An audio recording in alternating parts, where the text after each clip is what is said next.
Hi everybody, welcome to Inkvid.com. I'm Adam. In today's video, I want to give you some tips on how you can improve your listening and speaking skills while alone. For example, if you're doing self-studying, or if you live in a place that you don't really have much access to a native English speaker, you can still practice these skills by yourself using some very accessible internet tools. And I'm going to show you how to do this. So we're going to start with the listening skills. Now, I put here YouTube and TED.com. Obviously, you know YouTube. You're watching us on YouTube, Inkvid.com. TED.com is a site where people give speeches. It's a very popular site and very interesting speeches and lectures and all this stuff. And the function I'm going to show you also applies to TED.com. Now, okay, let me actually explain this first, and then I'll get into the different places you can find this. So in YouTube, now keep in mind that this will be might be a little bit different depending on the device you're using. But if you go to settings, usually it's in the bottom right corner of the YouTube video screen, but not always. You may have to look around a little bit. Try to find this symbol. This is the settings symbol. This is actually a gear. That's what it's called. Try to find this. And once you open this, you should see an option for playback settings. Playback means the speed that the video plays in and the audio. That's the key here. Set the playback speed to 0.75. This will slow down the speaking. You could go to 0.5, but that's a little bit too slow, I think. 0.75 is very good. And if you're listening to someone who's a very fast speaker, this will slow them down to something that you can listen to. If they're really, really fast speakers, then you can try 0.5. Or go to 0.5, it'll be very, very slow, and then go back to 0.75 and see if you can keep up with the speed. But anyways, the main thing is that it slows down the speaker so you can actually pay attention to all the words they're saying, right? Another thing you can do, and again, on TED.com, I know that they have transcripts. On YouTube, some channels offer transcripts, some don't. What you can do, if you can print out the transcript, this is even better. Listen to the video, listen to the speech a little bit slower at 0.75 and follow the transcript. So you're listening and reading and just making sure you understand what the person is saying. Then listen again. Put the playback setting back to normal speed and listen again and again. Follow the transcript to make sure you understand what's being said, and also pay attention to the enunciation and the intonation, where the speaker goes up, where the speaker goes down, sometimes how words might be blended together, right? So you get all these different aspects of the listening while you're understanding what's going on. Then listen again at normal speed without a transcript and just pay attention to how the speaker is speaking. Now, a few other things you can do. If you printed out the transcript, what you can do is get some whiteout.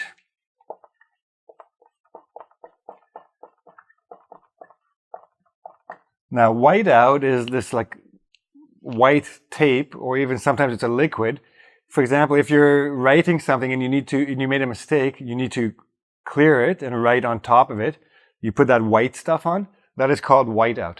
So take some whiteout, take the transcript, and just randomly block out words all over the transcript. Then listen again at normal speed and follow the transcript and fill in the blanks that you created for yourself. This is just a good listening drill, right? You're listening for the specific words.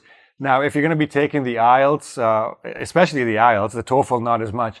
If you're taking the IELTS, this is excellent practice for the listening section of the IELTS, to follow along and fill in blanks.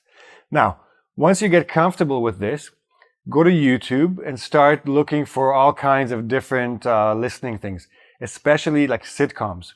Look for like videos about Friends. the TV show Friends, you can find a lot of little videos that are like 2 minutes, 5 minutes long, just enough of a sample that you can practice. Or Seinfeld. Now, the reason I suggest these videos is because they're speaking in a normal speed, right? They're speaking like they are to native speakers. And you're going to get a lot of new vocab. You're going to get a lot of like idioms. You're going to get a lot of different expressions. So you're building your vocab, you're building your idiom base, and you're improving your listening skills. Now, keep in mind that these are not the only places you can do this. There are lots of video sites that will offer you the playback settings. Some of them do not. For example, CNN, if you go to CNN.com and click on their videos, they don't give you this. So look around the internet, find things that you're interested in, and just practice your listening that way, okay? So that's for listening. Another thing you can do, and this will be part of the speaking, after you've listened to a lecture on TED, for example, or you watch a show on YouTube, and you've gone through the transcript and you're ready, then when you have your transcript, try reading the transcript in a similar way to the way that it was spoken by the original speaker. So if you're listening to a TED speaker, pay attention to how they're delivering it, and then try to repeat and record yourself. And then compare your recording to the original lecture. And this is good for listening and for speaking practice. But I'm going to show you another tool that will help you with the speaking, with your speaking skills. Okay, so now we're going to work on our speaking skills. So here's where you begin. You must have Google Chrome to do this. It doesn't work on Edge or Mozilla Firefox, etc. It only works if you open this page in Chrome. And you must sign in, so you must have a Google account. If you don't, just make one. It's free, it's easy, it's good to have anyway. Once you're in Chrome, go to Google Docs. You can just put it in the search engine and it'll show you the link for it. Or you just put Google Docs in the address box. Once you have Google Docs opened, open a blank page. So now you're set up. So it's going to look like basically a file to type on and do like a Word file, a little bit similar. If you go to the top, you will see a bunch of different tabs that you can choose, like File, Edit, all these things. Look for one called Tools. Click on that, and then you will see something called Voice Typing. Click on that. When you do that, you will see a little icon of a microphone, a mic. Click the mic, start talking, start speaking. Now, the whole point of this tool is it's voice to text tool. So you speak and Google types what you said. Now, what the point here is to try to speak clearly enough that Google types the words correctly. Now, they do take into account accents. If you have an accent, that's no problem. If you mispronounce a word completely, Google will not type it correctly. Either it will type some gibberish, some nonsense word, or it will type some other words that are close enough to it.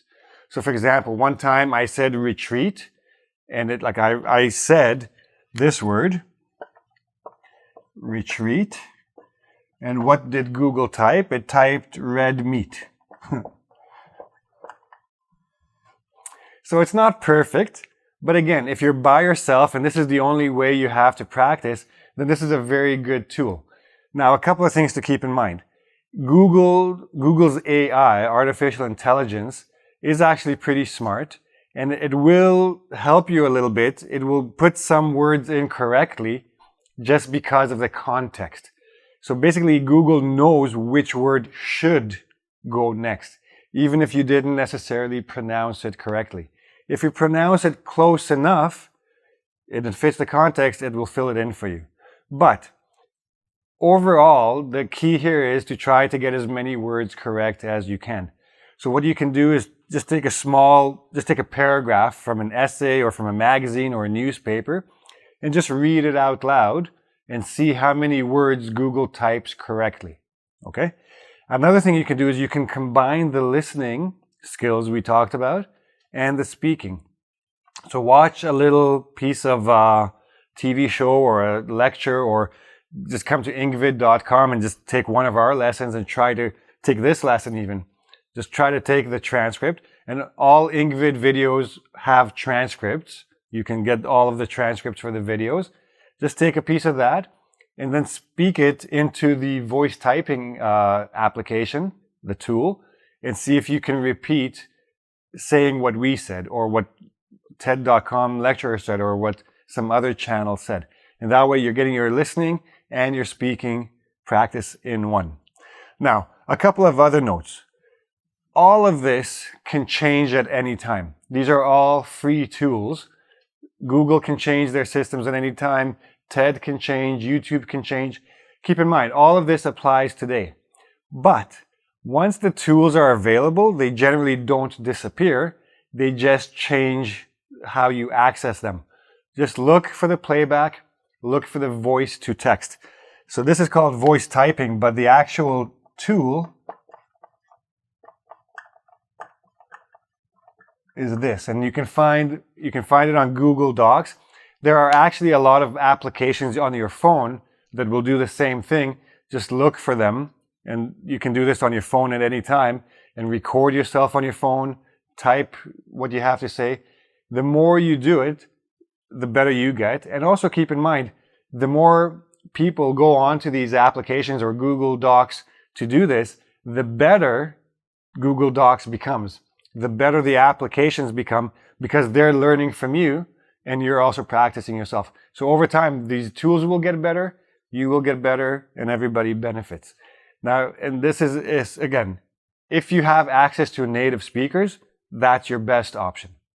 If you don't, this at least will give you some sort of useful practice in your listening and speaking skills. Now, the main thing is, the key here is to find good sources. TV shows and all this stuff, TED.com lectures. But again, Engvid.com is a great place. The transcripts are there. A lot of channels have captions. So if you go to YouTube, also look for this. CC means closed captions. So it's basically like subtitles. So if a channel doesn't have transcripts, at least it will have closed captions. You can follow those as well for your listening practice, and you can use them, write them down, and then use them for speaking as well. If you want a little bit more advanced English lessons with a little bit faster, I have another channel. If you go to youtube.com/write2top, well, write it down somewhere else. I give more advanced lessons, and I speak a little bit faster, so you can also practice with that as well. So if you have any questions about any of this, please go to engvid.com and ask me in the comment section. I did make a quiz just for comprehension, just to see if you followed the lesson, got the main ideas, got some good information. And that's it. I hope this is helpful for you. And if you like the video, give me a like. Don't forget to subscribe to my channel and ring the bell for notifications of future videos. And come back next time. I'll have some more useful tools to tell you about. See you then. Bye-bye.